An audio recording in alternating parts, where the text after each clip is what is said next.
Thank you, Mr. President. I rise today to introduce legislation that I feel represents a true compromise to end a 3-decade dispute over oil development in northern Alaska. Today, I am introducing legislation that would permit oil and gas to be siphoned from underneath the coastal plain of the Arctic National Wildlife Refuge in northern Alaska, but without there being any permanent roads, wells, buildings, pipelines, or structures erected that may interrupt the beauty of the coastal plain. Today, I'm happy to announce that I'm being joined by my colleague from Alaska, Senator Begich, in introducing the No Surface Occupancy Western Arctic Coastal Plain Domestic Energy Security Act. That's quite a mouthful. For 29 years since passage of the Alaska National Interest Lands Conservation Act in 1980, there's been a controversy that has raged over whether oil and natural gas development should occur from within this 1.5 million acres of the Arctic coastal plain. This is located right inside the Arctic National Wildlife Refuge in northern Alaska. According to the USGS, the area has a mean chance of containing 10.36 billion barrels of oil and 8.6 trillion cubic feet of natural gas, and a high chance of producing 16 billion barrels. This is the largest likely undiscovered onshore conventional oil deposit in North America. Now, over the years, environmentalists have argued that this area cannot be developed without causing disturbance and perhaps environmental damage to the surface of the coastal plain, which could harm the caribou that roam in the areas, the Arctic porcupine caribou herd, also harm the bird life that utilize the refuge during the brief Arctic summer. Over the years, this argument and controversy has been fought with near religious intensity. But now what we have is a technology that has been developed that offers a compromise solution that may allow much of the area's energy to be produced without surface damage or disturbance when wildlife are in the area.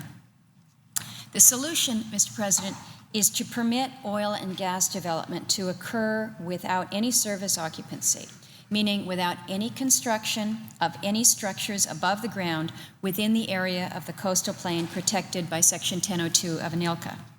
This is possible since the extended reach directional drilling technology now permits oil wells to be drilled from the western Alaska state-owned lands outside of the refuge's boundary or from the state waters up to the north, and still be able to tap oil and gas deposits located between 8 to 10 miles inside the refuge.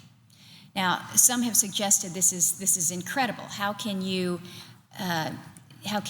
place a well and be able to drill directionally or tap into resources directionally and a length of perhaps 8 miles? Proof for this concept comes from British Petroleum's efforts just last season in the 2008-2009 drilling season to develop Alaska's North Slope Liberty oil field. They're using the directional drilling technology that will allow them to tap reserves up to 48,000 feet from the well pad.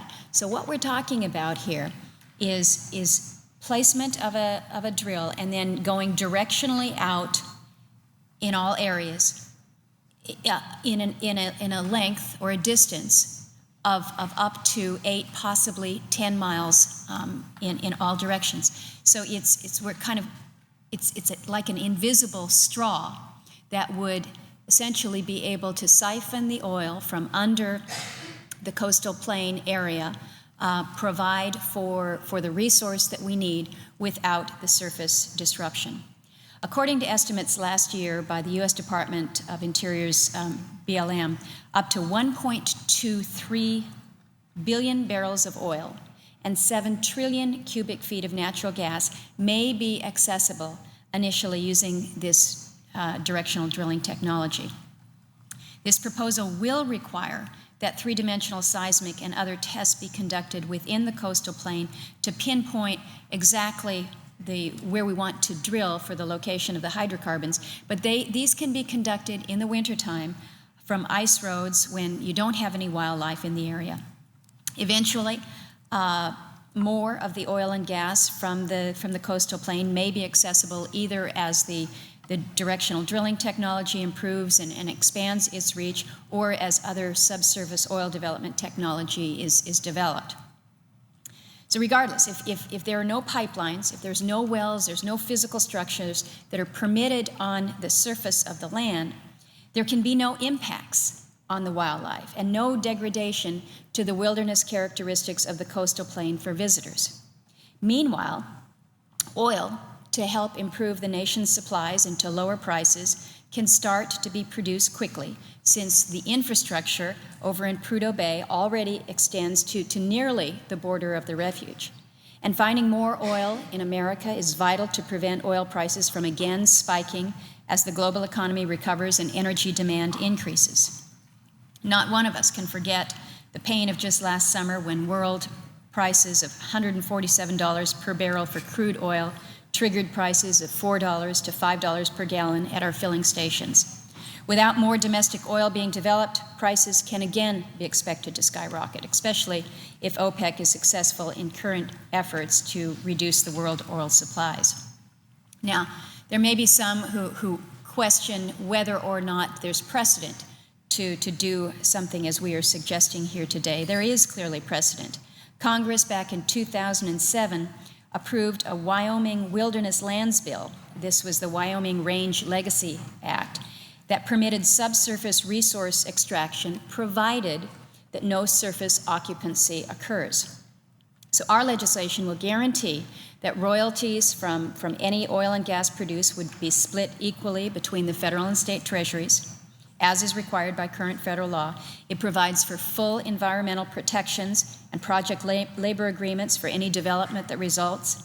The bill further proposes that $15 million a year be made available to mitigate any developmental impacts that might result, and allocates 50% of the federal share of total revenues to fund renewable energy. Senator Stevens, when he was here in the Congress last year, he and I had introduced legislation to open an ANWR. And within that ANWR legislation, it was again directing a substantial portion of the revenues to enhance the build-out of our renewable energy. We're proposing that in this legislation as well, 50% of the federal share of the total revenues to fund renewable energy, another 25% for fish and wildlife habitat and conservation programs, and then the balance, the 25% remaining, would go to the general treasury. The mitigation aid that I just mentioned will guarantee that any Alaskan community impacted by development, especially residents of the North Slope Borough and the village of Koktovik, will be protected from the indirect impacts of increased development activity. So what we could anticipate from this, Mr. President, is a bill that would funnel tens to perhaps hundreds of billions of dollars towards construction of renewable energy over the life of the prospective oil fields. According to a report by CRS, the Congressional Research Service, ANWR's opening could provide the federal treasury with $91.7 billion of revenues, and this assumes oil at a price of $60 a barrel, and with $191 billion assuming oil prices of $125 a barrel. Now, this all assumes a mean case estimate that 10.3 billion barrels will ultimately produce. Now, obviously, with the legislation that we have, the revenues would initially be much less, because with the protection for the surface disruption, we simply cannot extract as much. But as the technology improves, certainly we could see that amount increase. And given that the Obama administration is seeking at least $15 billion a year to fund renewable energy, this measure could go a long way toward meeting the administration's goal to pay for green, renewable energy in the future. It will certainly provide a massive boost to funding for existing fish and game habitat and wildlife conservation programs across the nation. Mr. President, this proposal is a clear benefit for America. We gain the oil and natural gas that is crucial to provide a bridge until a new era of non-fossil fuel renewable energy can power our lights and move our vehicles. But it also guarantees that none of the Arctic porcupine caribou herd that migrates across the coastal plain between June and August. None of them will ever see, hear, or feel oil development. The proposal also means that none of the migratory birds that nest on the coastal plain during the summer will ever be impacted by oil development. And it means that no hiker or wilderness enthusiast that visits the coastal plain or floats its rivers in the brief Arctic summer will ever see, hear, or feel oil and gas development. The proposal and the environmental safeguards that this legislation allows the Secretary of the Interior to establish.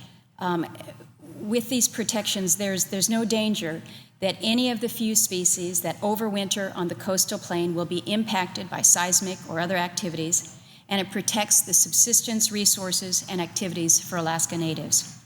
We clearly have the ability to prevent any impacts to the few polar bear that sometimes den on the coastal plain or the musk oxen that sometimes visit the area in the winter. For decades now, Alaskans have been seeking permission to explore and to develop oil in the 1002 area. Given the estimates again that USGS indicates, we recognize that it offers this country the best chance for a major oil find of any spot onshore in North America. And now the technology has advanced that offers the possibility of resolving this dispute to the satisfaction of all sides. For years, Mr. President, this debate has raged with an intensity that is really quite remarkable. I would hope that in this area of change, I would hope that this bill will change the tone of this debate and permit oil and gas production to go hand in hand with responsible environmental stewardship. I thank the President for his attention this morning and would hope that members of this body who have been engaged in the debate on the potential of opening ANWR for development, I would hope that they would look at this proposal with fresh eyes. I would hope that they would set aside some of the political rhetoric that has generated over the past 25 plus years and look at this as a meaningful way to help enhance our nation's energy security while at the same time respecting the land that we have up north. And with that, Mr. President, I yield the floor.